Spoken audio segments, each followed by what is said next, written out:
In the 21st century, change is compulsory. Governments, corporations, and NGOs are all learning, sometimes the hard way, that they need to stay ahead of the evolutionary curve to continue to be relevant. That's where non-profit Brightline steps in, offering research and development that organizations can learn from and network through to keep themselves on the wave rather than under it. I'm Andrew Wilson. I'm here in Davos to speak to Brightline ahead of the World Economic Forum. Welcome to the Business Debate.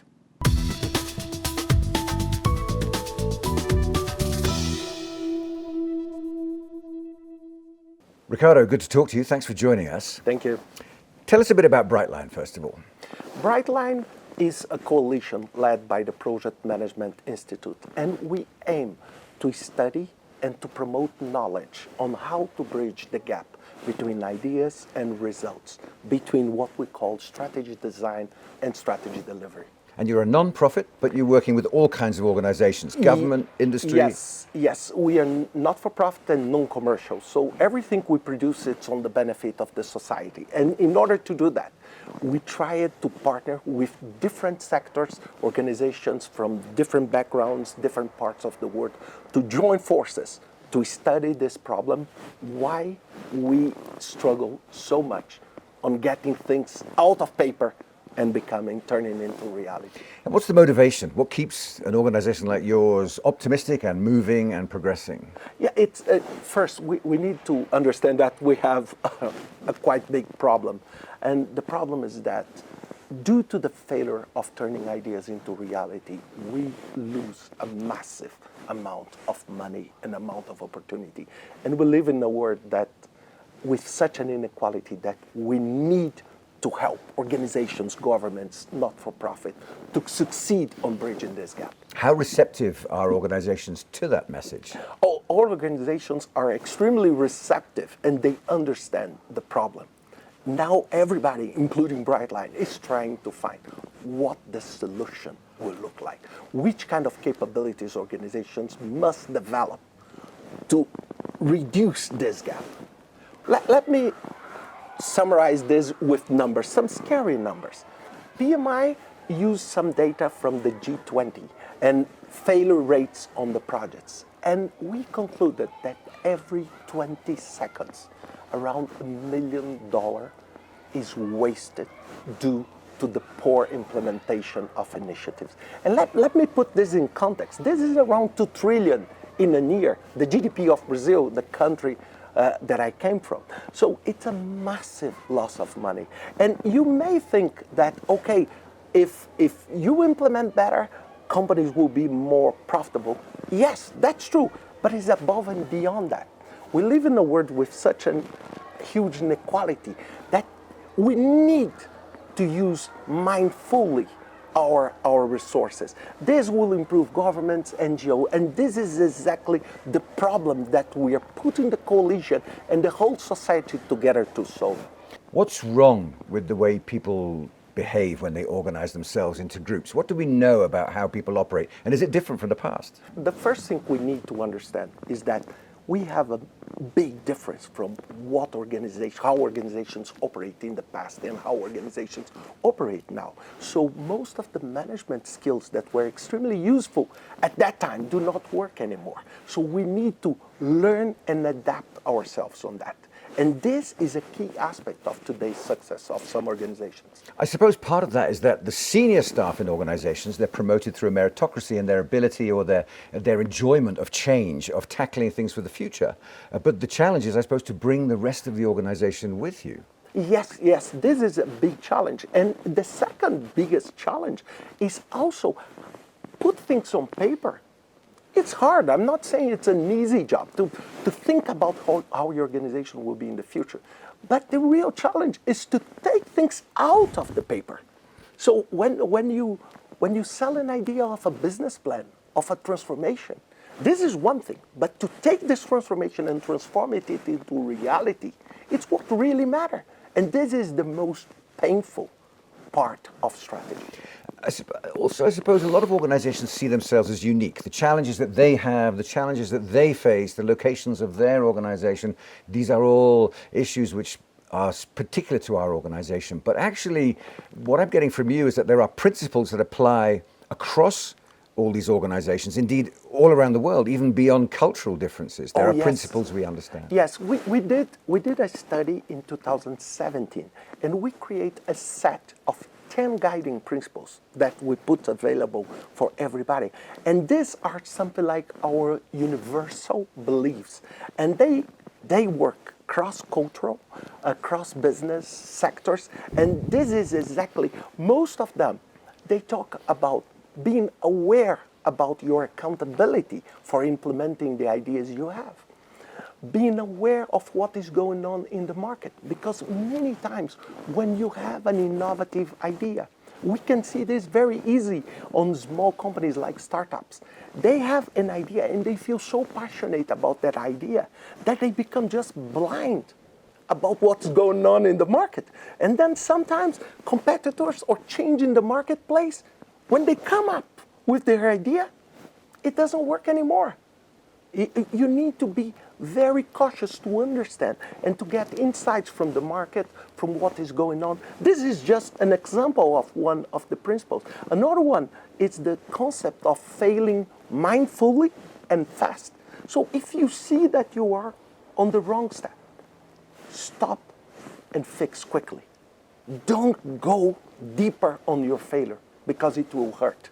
And this is exactly some of the principles we want to share with organizations, and they apply to all kinds. That's interesting because to get a company to stop, there's an element of panic when you start to fail, isn't there? So to get a company to stop digging the hole and take a breath and look back, that's difficult. On an organizational basis, that's extremely difficult. Yeah, that's extremely difficult, and it's even more when you are a successful organization. Because your previous success makes you so proud of yourself, of your competence, that you say, no, I cannot fail. And then many times, you not only do not stop digging, but you dig more. And then your problems become more and more evident.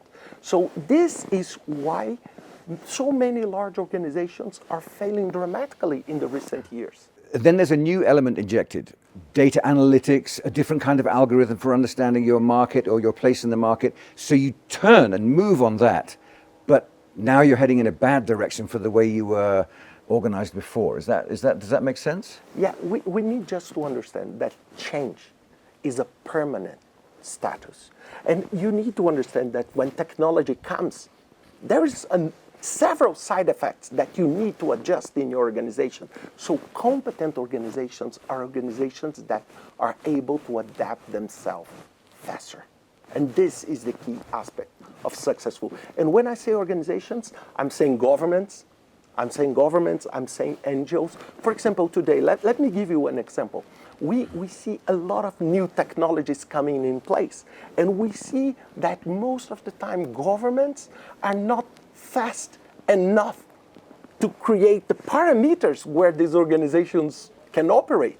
And we see dramatic scandals on the top of that, because usually government is always one step behind, trying to fix what some technology came. So how we can keep up the game and be fast enough to create a sustainable future. What can an organization like Brightline bring to a conference like Davos? Yeah, we are doing a breakfast together with the economists, with PMI and BCG, called Human 2.0. And we will bring together leaders from different types of organizations to discuss technology and its impact on humans. And you may ask, why this for Brightline if you're talking about the gap? Because one of the key components of transformation is the human side. We need to understand that technology maybe will respect Moore's law, becoming faster and cheaper. But humans do not respect that law. So we don't move as fast as technology. And what is happening today, it's a massive gap on how humans can adapt to these new trends and how fast the trends coming into place. So how we can bridge this gap and promote a transformation that includes people and not excludes people. And that's particularly relevant for people who are brought up in the 50s, 60s, 70s, who are in the third chapter of their careers and confused and perhaps seeing the rules change to the ones they expected and finding it hard to adapt. And the companies aren't necessarily that sympathetic to that atmosphere in the staff. Yeah. I will just correct one thing. I don't think it's only for those who are on the third phase of their career. I'm talking even the young people. Everybody is scared of what is going on because there is such a massive wave of change that in a couple of years things change dramatically. So how you can create an environment for humans to learn on a permanent basis, to understand that change, because change brings a lot of discomfort because you don't know what to expect. Even if it's better, you don't know exactly. So what happens is that we need to create a culture inside organizations where people can learn. And the organizations are responsible to do that. So you need to start rotating jobs, start learning, and not through only formal learning, but through a development. So people, for example, when they are on the third part of their career, they have so many different learnings that they can adapt to different circumstances. So what's your advice to someone just leaving education now and going into the workplace, at the world that they're facing for the next 50 years? Be absolutely prepared to know that your work will be completely different in 5 years, and then again in 7 years. And this is a mindset. This mindset that everything we do is temporary and unique. And this is why, for example, project management is taking a massive role on human development in organizations because we work in a project-based environment. Everything we do as a professional, it's a project. Regardless if you are a lawyer or if you are an engineer, you work in temporary efforts and things change, things evolve all the time. And how do people learn to find that unintimidating, not to be a frightening message to have to take on board when they're just starting out a career? The prospect, you said, of changing in 5 years and then again in 7 years. Yeah. Look, this is again, it's a human and natural mindset. We just published recently an article called Learning from Crisis. And this is exactly, it's this crisis mode I'm talking. So, for example, let me tell you, I'm Brazilian. So I learned a lot from crisis and knowing how to survive in a less stable environment. And this became an asset for me. So right now, what we need just to understand that this is a natural, this pain is part of natural life of being human. So when you feel too much stability, you should start to become a little bit more concerned because maybe there is a wave that you are not seeing. But also this, I want to be very positive. This is the magic of life. You know, imagine you have an opportunity to learn and to work and to operate in different things during your whole career. You make your life much more joyful, and you help your organization and you help your society with new needs. So we need to grow our children and our teenage to have this mindset. And this will change dramatically over the next years.